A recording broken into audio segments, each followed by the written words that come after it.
Gerry, welcome to the Animas Alumni interviews. Thank you. Before we move on, actually, I wanted to read an excerpt from your website that really caught my eye, if that's okay with you. Yeah, of course. Yes. So, your practice is called the Pivotal Space, and it says here that you help professionals pause, reflect, and reconnect with what truly matters and who they are now, creating new beginnings and their what next. Your coaching is more than change, it's about choice. So, from your own journey and working with your clients, Gerry, what do you find are the reasons it is so difficult for us to make a choice? Wow. Okay. Great first question, and great to be here. Thank you for the invite to come along and share my story. So, looking forward to the conversation. Yeah, that line I think was, if I reflect on my own thing to start with, on my own journey through sort of my career and where I am now. I spent almost 40 years in corporate world, if you call it that, through starting with 20 years in finance. Then I moved into telecoms, then worked with some startup companies, then was in financial regulation and ended up in kind of the energy sector. So business transformation and change was kind of in my DNA through a lot of those roles, and I moved into leadership roles in those companies. And it got to a point when I was sort of mid 50s, about 54, around things were changing at work. I was running big teams and things like that, where that was a reorganization and things like that. And my role was going to be changing and moving and almost go with the flow was what the organization was looking to move me into and things like that. So the choice for me at that point was really around, do I continue and just go with where I may be directed in the company that I was with, or to step out of that and make a choice to do something different? And I always had a aspiration to maybe um, run my own company. And it got to an age where I've got three children. They were at an age where they were kind of self-sufficient and things like that. So it felt a choice at that point. If I don't try it now, I maybe never will try it at 54. So I decided at that point the choice was to step out of the corporate world and to train with Animas. Not quite sure where that was going. So I paused for a year and went through training with Animas around obviously the transformational coaching and some other things we may get onto in terms of what I did in that year. So from a personal perspective, the choice to step out of kind of having security, if you like, of a paycheck every month into a choice of building something on my own to have more flexibility. So trying to create sort of a lifestyle and a business for me that would go into sort of the next chapter of my life with a lifestyle business that worked for me, with a coaching lens on it, perhaps, but never had that. As I was going through the coaching, that became more clear. So that's kind of my own personal journey through making a choice to step out of what I knew for a long time into something new. Mm, And now 5 years mm, into that, as you say, through the pivotal space, I created the pivotal space in 2021. Um, mm, I wanted to share that really with through the last few years. Really, we'll get on to maybe about niches and things like that, about who you want to work with. And I kind of work now with midlife people typically, but I do work with all ages, but whatever midlife means to people. And choice around, we can do anything we want, but perhaps not everything. So how do you mm, help people make decisions around whether they want to stay in what they're doing, but how to be more fulfilled in what they're currently doing, or to have courage or a choice to step out and to try something new? And everyone's coming with a different background and a different story about how easy or how difficult that might be to do. So I help people get clarity on what their next step is and work out what's next, and what leap they want to take, either in what they're currently doing to get more fulfilled or something different in the organizations they're working with, or to step out into something brand new. And I talk about new beginnings. So you can start new in life, whatever age you are, and things like that. mm, So hopefully that gives a bit of context for my own journey and helping people trying to make a choice. Um, and often choices as well, I think, are, well, I know around, often we choose to do things on our own accord, but choice sometimes or change is forced upon us through circumstances. So people come with different things, forced or chosen, but then working out what's next in either of those scenarios. absolutely. Thank you. That gives us a really good indication, actually, of your journey up till now. I caught two things there around the choice, and there's something around we want to do a lot of things, but it's about choosing Mm, one, yeah. and then also the courage piece. Mm. Yeah, that seems to resonate. Are you finding that that's basically one of the things that come up a lot in your practice with your clients? Definitely, yeah, definitely the courage. I find a lot of things are a lot of people talk about doing things in a year or 2 years time, so and sort of kick a can down the road a little bit, rather than the courage to take a step now, and things like that. And the implications of that, or everyone's coming with different priorities in their life or different dependencies in their life and things like that. So some leaps are bigger than others for people who are making a choice around what they want to do. And obviously, if choice is forced onto people through either redundancy or relationship change or things like that, then obviously we're talking about a different lens where they're looking for something with more certainty, maybe more quickly. Yeah. How did you know at that point when you chose to leave the corporate world that it's coaching that you want to go and do? Yeah, good point.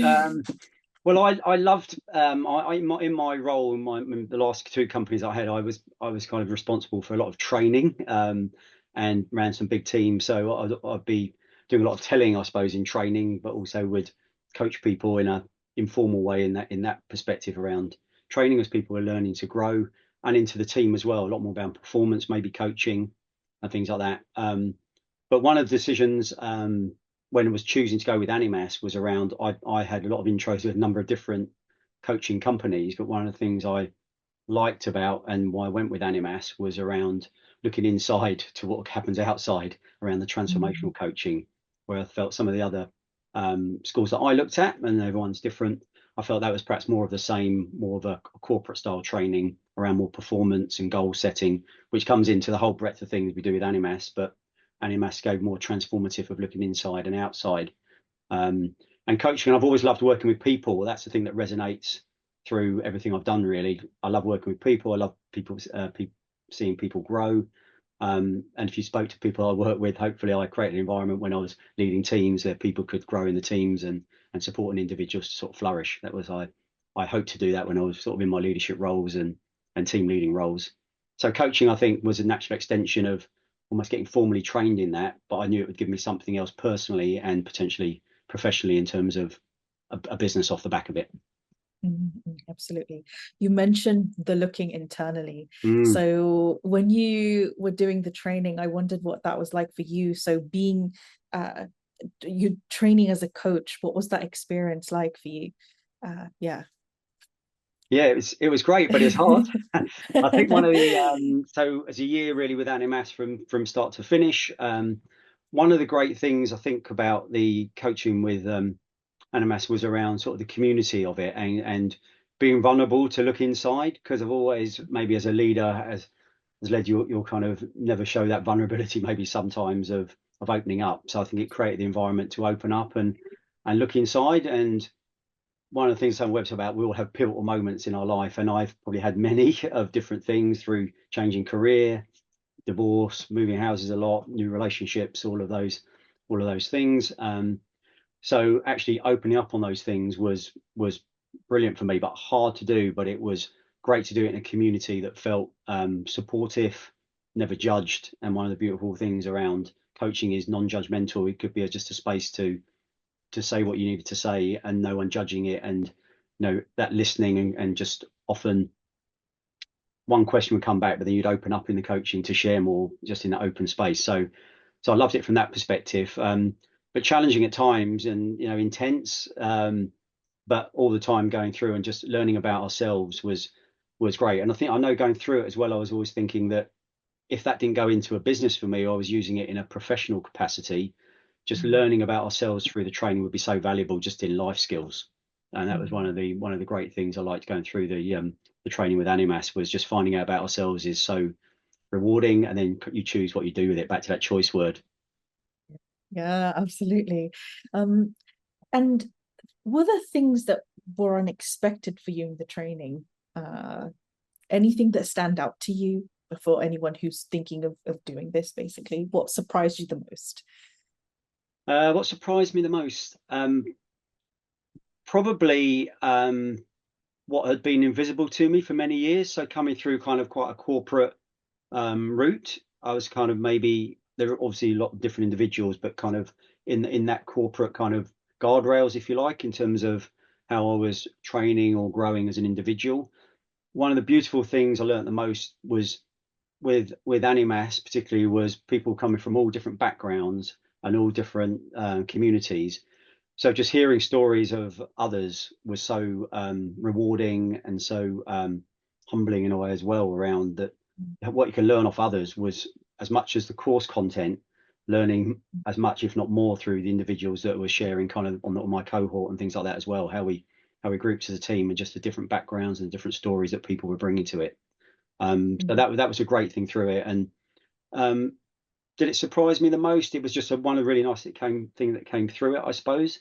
And I suppose the thing that surprised me most was just the ability quite quickly from someone who might have been quite closed to open up quite quickly through it, through some of the practice sessions we did, and reflective coach practice sessions and reflective coaching sessions, which were part of the diploma at that point. So and being coached in a transformative way, which maybe I've been coached before in a performance way rather than a transformative way.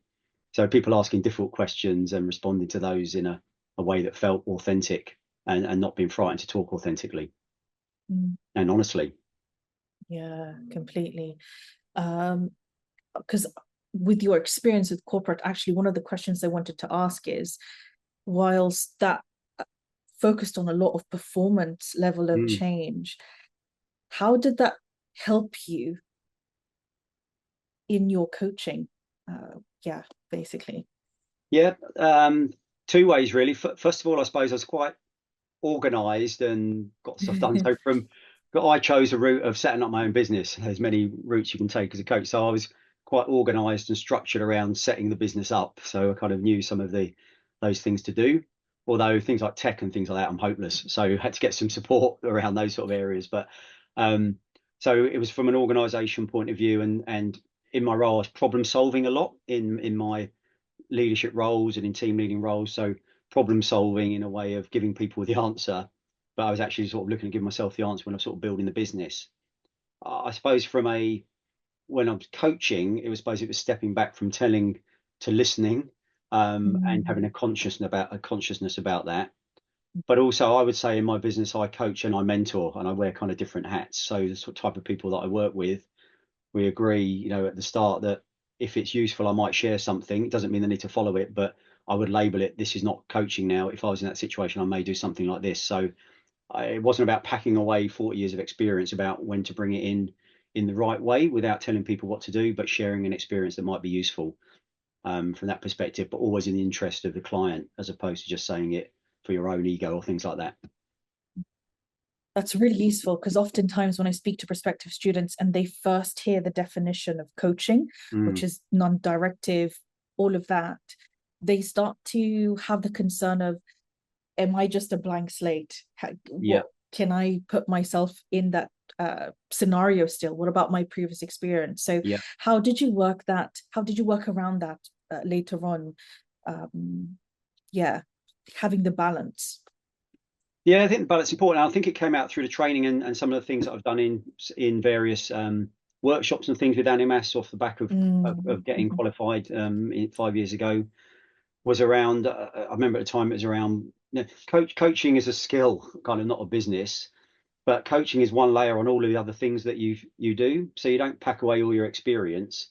You bring you to coaching, and then you layer on sort of coaching on top. So you look at yourself in the round. So and that's the beauty of coaching. That's why I think everyone's keen to share when we're in a coaching community, because we've all got different work life experiences, which brings us into the coach that we are. So it makes you understand problems that people come with some similar things potentially, but you come as the whole person, not just a whole list of questions that come out of coaching. You don't pack away everything else you've done. It's what makes you the coach, and the coaching skills on top of that, what makes you even more of a amplified coach. That's so beautifully put. The layer metaphor. One of the strengths you mentioned was being organized. So if someone comes into this and they do not have that experience, what would be your first pointers, if you can? Gerry's version of it. Yeah, I think writing down the things that you're good at, and taking that into kind of how you want to take your coaching forward. If you want to take it forward into some sort of professional way, looking at your skills and experience that you have, that you're good at, and that might set yourself up around how you want to interact with people, for example. So I'm not brilliant on the tech and things like that, and my preference is face to face. So I meet most of my clients face to face as opposed to screen, although I do coach everywhere in the world, but I do prefer, or I do prefer is the right word, face to face than online, but I coach across both platforms for that. Just because I felt that screen all day wouldn't be a good thing for me, because I'd had a lot of things on screen time. I like being outdoors, so sort of build a model that you want to have, the things that you're passionate about and the environments you like to be in, as well as pushing yourself to challenge yourselves on the things. It's not just about outsourcing everything as well, because if you want to create a business, don't just start paying for people, learn some stuff yourself rather than just parking everything out, because that might be profit in your business. So but doing things in a way that you can build it gradually, and being realistic about how quickly you might build a business with that in mind as well.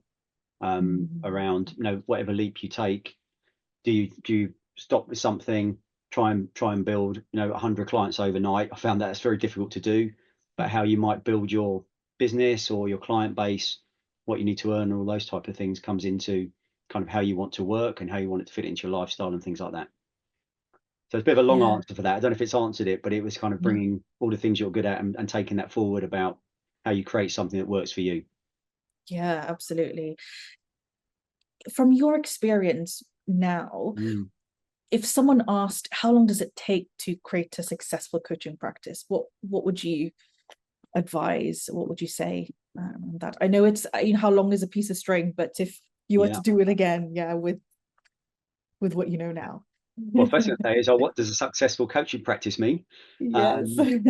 Because arguably, you coach one person, they get a good experience, you've created a successful coaching practice, right? So it depends what your measure of success is. But I would say, from own perspective, being realistic about how quickly you can build a client base, and what that means in terms of maybe what revenue you need to have to, if you change career or we want to do it as a sole thing. And then obviously what you need to charge and things like, being comfortable with kind of that journey. So, I mean, I'm 5 years in and it feels like I'm only just getting started, but I'm not saying that in a bad way. I'm saying in a way that you just continue to grow as a coach and learn new things all of the time. And being curious, which, curiosity is the biggest thing coming as a coach. And with that curiosity, you just keep learning stuff all the time. So it can be done in one session, or it's a continual journey, or whatever success looks like for you. Absolutely. It aligns with what we tend to share with prospects, that it's 3 to 5 years really that it takes to build that, because year one and doing the training is very much step one, basically. Yeah. And we'll hear a lot of talk as well around creating a niche and things like that. It's important to create a niche and will be sold. It's important to create a niche and things like that. And yes, it is. I mean, I say I'm a midlife coach, but so many topics comes up in that. I wouldn't say it's a niche, but I'm kind of midlife, I think, put it into that bracket, and been through experiences in midlife and before. So, but so many topics can come up in that space. So creating a niche is important, but I think as well, it's trying stuff out again about what sort of topics you enjoy talking about, what you enjoy listening to, and where you think can help clients around some experiences you may have and things like that. So don't jump straight into having to create a niche. I think it's trying different things and creating a niche that resonates with you and you enjoy coaching in that space, because I think with coaching, it's with you all of the time. You can't switch off and say, right, from 9 to 5, I'm going to be a coach. And then from 5 till midnight, I'm not going to be a coach. So you have to be authentic in what you do all of the time, not in a pressure way, but come with people see you inside and outside of coaching, and it's useful to see you the same way. So rather than putting on a persona or something like when you coach, as opposed to when you don't coach. So finding something that you're comfortable talking about topics, and enjoy talking about topics and topics you feel you can help people with, but enjoy just living those values as well. Yeah. So far it's really writing down your strengths, what your experience is, and what you really enjoy. They seem to be key things. Yeah. There's a great model actually. I think Nick Bolton, who obviously runs Animas, and it came through, and I think it's now into the course material. Did an inspired model, which is your interests, your network, your similarities in it, passion. So there's a topic for each one. That's a great place to start in terms of these are the things that are important to me. And then you sort of tap into that around what does that mean in terms of what type of people I might want to work with, or where I'm going to put my energy and things like that. So it's quite a good Amazing. model. That's a great model I would recommend, the Inspired model from Nick. I can't take any credit for it, but I use it quite a lot. Amazing. Yeah. It's actually, so for anyone listening and are interested in this model, it's actually in one of our articles available for everyone who visits the Right. website. So thank you for bringing that up, Yeah. Gerry. Yeah. So on the network piece, you mentioned that Yeah. mostly you do your sessions face to face, and I loved seeing that on your website as well. Mm. The photos are Yeah. of you outside. Yeah. So what has worked for you around that growing a face-to-face practice? What does it actually look like? Is it the networking in person, or actually were they the existing relationships that you've already had? How were you able to make that work and grow? Yeah, both actually. So initially, so your greatest asset is your network. So when you're first starting, going out to individuals that you know, telling them what you do, and that may bring in, can I help you, or do you know someone who knows someone? So your current network is important, and some of that obviously they were closer to me than some that were further away. So that was where I was going in the first part of running my business, going out to my existing network and some things on LinkedIn and things like that. So that was bringing a little bit of interaction Mm, and things like that. But in parallel, one of the things that I think I said at the start was when I was qualifying for my Animas diploma, I've mm, always loved sport, and I'd stepped fully out of the corporate life and felt I had a little bit of spare time. So I decided to get qualified as a fitness instructor, and then a personal right. trainer, and just turned up to ask to work in a gym and got a role in a gym and started working in a gym for a couple of hours a week. And they needed people to run some fitness classes. So I ended up running some fitness classes. And cut a long story short, I now run 5 or 6 fitness classes across the week. So, and some large fitness classes. So that started to put me in touch with many more people that I hadn't met before around those classes. And you don't go in and think I'm saying I'm a coach and things like that. But 5 years down the line of working in gyms and running fitness classes, most people know that I'm a coach. And Yes. some of my business comes through those type of networks. Um, and I've done some things, and this is quite an important part, I think. Again, with not going into any of these with a selling mode, but how you share things. So I do a run club voluntarily outside of a gym and run in that bushy park where I took them photos were kind of taken Oh, on my website, and I coach a lot in that in Bushy Park and some of the areas around there. That's in Southwest London. For people who don't know Bushy Park, and also I now do a men's monthly walk and talk, which was kind of no agenda, just create a space for men to come and talk about stuff. And that's really for solopreneurs if they need a bit of company, or people just struggling with some things can come and talk about some things in an open space. And again, it was just an extension of getting to know people in a wider perspective. And none of those have come with us selling, here's my business card way. It's just getting to know many more people, and through I would use a line. I've gone from sort of probably from corporate to community. So I do a lot of things around the community. Many of them in a volunteer or a complimentary way, as opposed to a paying way. And I step into those, and I love doing those. But I think expanding your network through different things, and attending network groups. So trying out different network groups where you can tell your story about what you do, and they tend to be a very engaging community, and everyone's trying to help each other out. So there'll be many in your local areas around getting involved in network groups, and start to get involved in those, meet new people, and it helps to firm up on in a 30-second pitch, tell people what you do and things like that. So it helps build your mantra a little bit about when you're talking to people, how you get an identity as a coach. That really helps widen the perspective as well, because sometimes at the very beginning, the thought is if I'm creating a coaching practice, that means all of my activities need to be around coaching. But like you Yeah, said, it's yeah, just about putting yourself out there in many different capacities, and people yeah, getting to know you and experiencing you yeah, in life. yeah, Yeah. exactly.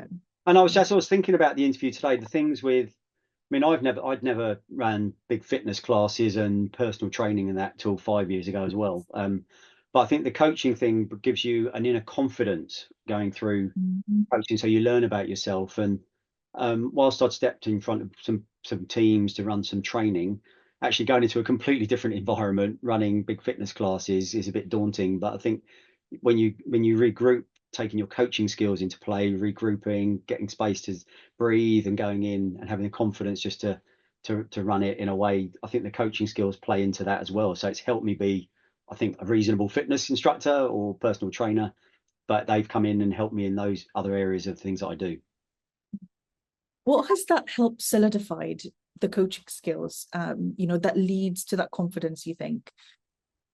Does any come to mind?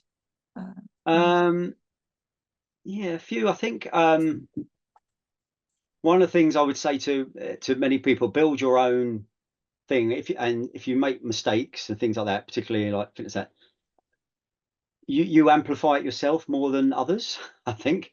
And we're always kind of a little bit fearful about, if I ask the wrong question, maybe in coaching.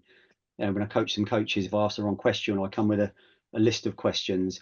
Almost just have the confidence just go with the flow and see where it goes. And I think we learn that through coaching about listening and responding, but also just having the confidence just to say what you feel at a point as well, and having that openness through it. So and often say others have their own things going on, so don't beat yourself up too much when you're learning kind of the trade as well. Yeah, so giving ourselves grace. Yes, that'd be a Yeah. better way of saying it. Yeah. Giving ourselves grace while you're doing that. And uh yeah, there's something around surrender as well, like Mm, being okay with things unfolding. That's what I was hearing. And then going back to that authenticity and honesty. mm, Yeah, yeah, so oh, amazing. um I wanted to ask about transformative coaching now, yeah, for yeah. you. I don't know if you that has evolved your understanding and your experience now that you've lived it. If someone were to ask you, what is transformative coaching, Gerry, how would you describe it Wow, now? wow. Yeah, I suppose the short answer is what happens inside governs what happens outside. So I think learning about kind of what's going on for you, here, and here is kind of then amplifies kind of we choose what we do with that once we know what's happening. But the transformative bit is just that taking that time, transformative in terms of some of the techniques around helping, like limiting beliefs. Work with people, a lot of limiting beliefs. Our life scripts, we come with life scripts. So in transformational coaching is questioning your own life script and how you can rewrite your own life script. And also then when people are coming with things, how you can help people look at their own beliefs and different perspectives on things like that. So I think it's that ability to pause, take stock, and then kind of understand, what's happening for you inside, and then making choice again about what you want to do with that outside, choosing to keep the same or to take a different direction or look at things from a different perspective. But as well, I think from a discipline, what I'm learning more about is difference between coaching, coaching, things like counselling and therapy and things like that, where often we can be drawn into kind of the great models around. There's this sort of grey space in the middle around things, where maybe if coaching's on one aspect of it, then the other aspect may be kind of if there's some repair needed or some fixing needed at the other end. And so transformation, knowing kind of yourself, if there's some fixing to be done inside, then we're not bringing that into sessions as a coach. So from a transform, how do we arrive present personally, but how then when people are bringing topics to you, having that understanding about whether they're 100%. So in coaching, I believe, and I think is what we'd say is people are 100% resourceful and need some support for what they want next. If it starts to encroach into some repair needed on something, then that maybe is a referral. So and having that, having that referral structure out there, maybe counselling or some kind of therapy may be more appropriate. And there may be opportunity, individuals may work across both, but spotting that a little bit more. I think when people are coming in, and it's okay to say it's going to be coaching and you're going to be going here for counselling, but you may step back from it, saying that needs to happen before actually you're ready for coaching, because you might have this, call it like a little drag factor that comes in, which prevents them growing as fast as they may do if they've got a little bit of fixing or repairing needed in some form, and stuff like that. I kind of use the bit of an analogy, coaching model, just to explain it as well in kind of my terms. If I use a sporting analogy, where someone would come to me and they run 20 seconds for 100 meters, and they want to run 10 seconds, 20 seconds for 100 meters, they want to run 10 seconds. I would ask, are you 100% fit? And they would say yes. Say great. So we're going to work on some performance things to take 10 seconds off your time. But then if I ask them that same question, they say, actually, I've got a bit of a calf strain or a hamstring strain. I say, actually, you need to go and see a physiotherapist for that, get repaired, and then come back. So we're 100% resourceful for what we're trying to do here. So maybe that's another kind of way of explain it, different way of sort of repair things. So because everyone's in coaching, we're not fixing. I don't believe we're just help people can have help get them get a different perspective, help to see themselves differently, and helping them choose what they do with what they end up finding through coaching. Absolutely. Yeah, we're helping people sell that bit where they're at that healthy baseline, Yes. and then that self-actualization, self-realization bit. Absolutely. Gerry, I'm curious about this. What are your favorite, I suppose, client moments? Maybe that's in coaching, maybe it's in your other work that, have just stood out to you in the last 5 years practicing as a coach and maybe have stayed with you. Does any come to mind? A few probably, sort of some one-liners. Amazing. Many have probably said, oh, I never thought of it like that, or make a comment like that, from that perspective. So come in with one kind of lens on something, so being able them to look at things through different lenses. I think one of the things with some of the people with the world now kind of at 100 miles an hour, I think one of the key things that comes out is just providing that space for people just to pause and to find their own thoughts. I mean, I think one of the most powerful coaching conversations or hours was I asked one question, and the client thought it was the best hour they've ever had in their life. And this was kind of in my probably first year, where I asked, what would you like to have happen? And there was just this silence for felt like about 3 hours, but I think it was about 20 minutes. So practicing the power of silence. And then they answered that sort of question, and they spoke for another 25 minutes. And then we did a little bit of a wrap up at the end. He said that was amazing, because just having that space, even if we provide a space and ask one question, I believe we've added benefit as a coach. And for people just to have that space to think differently and to slow down, and they can leave with one moment that has helped them think differently. That is a powerful coaching conversation to me. It's the image in my head when you said that question was, it's almost like that question clicked something, and it's almost like the awareness in their brain was, I have never thought about this before. I've never had the chance or opportunity to even entertain, what would I have wanted to happen?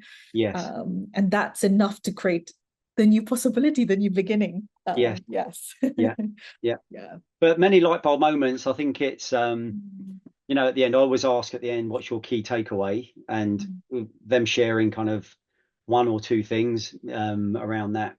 No, just that I've thought about that differently, or I'm going to do one thing different to what I did last week. All of those type of things add to kind of that is where the magic happens. I use that term quite a lot in sort of things that I do. So those type of things come up, and the metaphorical sort of light bulb, when something comes on for someone, there's this thing strikes a chord when you just might ask a question, or just go deeper, in some of the things. On some of the techniques like perceptual positions. I'm getting technical here now on some of the things. If people will learn this, if you join the course, you'll learn these sort of things, and you just keep asking anything else. So you're sort of unwrapping the onion or peeling the onion type of thing. So it's in those moments when they go deep and talk about stuff they've never talked about before, and then come back up, sort of thing. Those are the magic moments. super magic. And anything else? Yeah, that question. Yeah. It's amazing. I actually spoke to one of another alumni as well, and she's just completed her MCC, so the Master Certified Coach, and Right. Okay. she said the exact same thing. The Yeah. submission that she recorded, basically, that passed for MCC, she only spoke for 8% of that whole hour. Right. Yeah. Yeah. So yeah, I would just love to Yeah. refer back to this Yeah. interview and you explaining that Yeah. Yeah. again when someone says, "Oh, what if Yeah. can I not bring Yeah. Yeah. myself?" But actually, Yeah. yeah. Yeah, I do recall back, and just I've got them kind of over here on my left when going through the training and that, and there's all the coaching questions comes out with Animas, and I've got them all on this great big whiteboard. Yeah. And I thought I'd be carrying around this great big whiteboard, with questions on and things like that.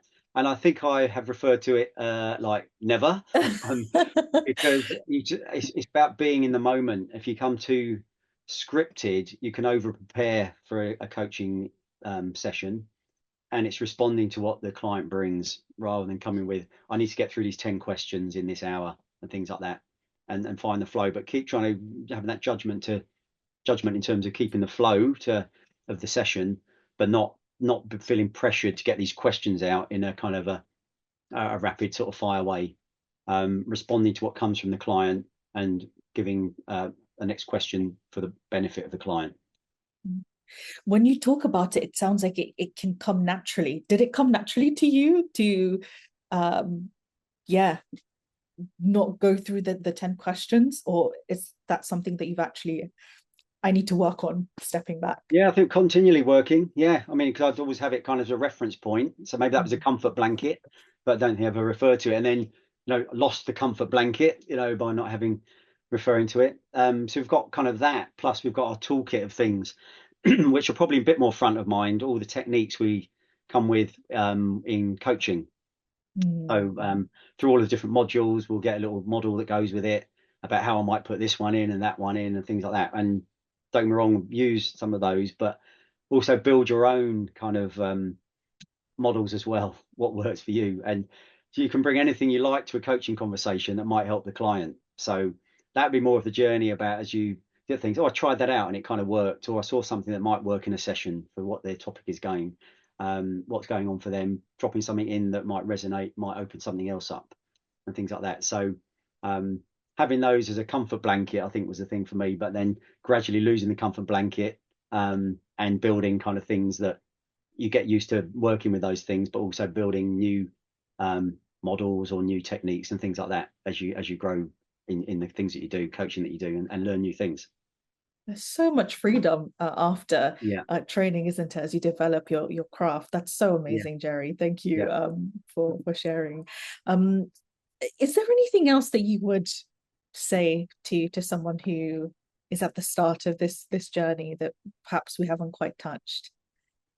Yeah, I think back to what we were just saying about, if we looked at my own stepping into going for the qualification for Animas and joining Animas, was at the start of that, did I know I'd be doing this 5 years later? Probably not, but there was kind of a bit of a thing I would want to use the coaching in a way that might help build me a sort of lifestyle business for me, that I would describe it with so many other things that I do. But I think it's going through that is, even if you go through that and don't want to run a business, I would say you just learn so much about yourself that just comes into life skills. I would say just go for it, and things like that. And it just again, it just adds another layer to kind of what you know, and I just think gives you enriched interaction and confidence with people and things like that as well. And you get curious about stuff, which I love in life. Just trying to find out more and things like that. So that would be one thing about going into it with, you don't need to have all the answers worked out, right? I didn't, and it's almost see how it evolves and things like that, and start to get a feel of, start coaching. We don't need to wait for a qualification to coach. Do it in a way of start practicing and things like that. So and you'll find again the techniques, or build your own bank of questions, or the type of people you want to work with and things like that, and bring your experience to bear in that. We come with all our life and work experiences or whatever, how they come into sort of things like that. So we're about going into it not having all the answers worked out, but coming into it with being excited for what could happen. Oh my gosh, I think you've introduced, there's a little bit of play in that too.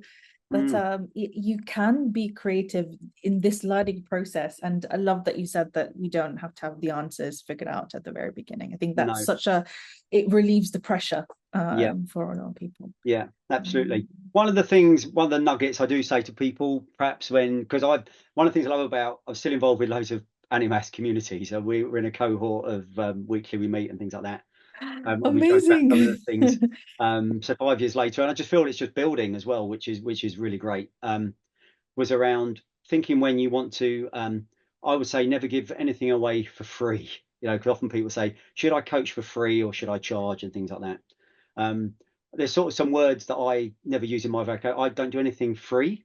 I do it complementary, because with complementary I lean in, free I lean out. So I would say from my perspective it's useful, and choose to do things complementary, and there's nothing wrong with that. What you choose to give is different to what someone you feel might be taking. I'll use it that way, from that point of view. So lean into it from that point of view, and then kind of building kind of what you're comfortable with in terms of number of clients you need, what kind of fees you need, and what route you might want to be taking out of coaching, because building your own business is just one. And if you are looking to build your own business, coaching is a skill, not a business. Going in with your eyes open about you need to be everything in that business as a solopreneur, or you're paying people to do some of the things that is taking away kind of some of your revenue. And be realistic about building a client base. I found you can't go from 0 to 100 clients overnight. It comes over time as well. So whether you do something else in parallel or something like that, that for whatever you need to bring in some income, to support your growth. Can't say it can't happen, but it's probably unusual to happen. And when you're doing kind of sums and things like that, you've got to run a business as well as coach. You won't be 100% of your time coaching. You'll be a percentage of your time coaching, and there'll be a percentage of your time networking, and a percentage of your time just keeping your business going. So things like that as well. So quite a lot of stuff in there to think about, but all those things come into play. But there's routes about coaching in your current role, or coaching as an associate. There's various different routes you could take, but learning the skill of coaching, I think, is just beautiful. And if you decide to not take it forward as a business or use it, I think you just learn about yourself, which just helps in day-to-day life. Yeah, that's beautiful. Gerry, please let us know, your work. How can people connect with you if they want to? What are your offerings? Please let us know. So they can connect with me on LinkedIn. So Gerry Mulvihill, Mulvihill, on LinkedIn, or The Pivotal Space on LinkedIn. My website is www.thepivotalspace.com, or just gerry@thepivotalspace.com. That comes through on my email. They can work with me in various ways, in person, online. I do one-to-one, or I do group sessions as well. So I do again, as an example, a Riverside reboot I introduced last year. So we go and walk in a park and we sit by a river and things like that, which has been lovely to do, and people engage with that. So can engage in different ways. And I just love to talk. You might tell I love talking to people about coaching. So I'd love to interact with as many people, and people want to ask me about questions about coaching. I'd love to connect. So there's the sort of various channels to connect with me. Gerry, so generous. Thank you so much for your time, and I hope you have a wonderful rest of the day. Wonderful. Thank you so much for the invite. Really enjoyed talking to you, Adie. Have a great rest of the day yourself. Thank you. Bye-bye. Thank you. Bye.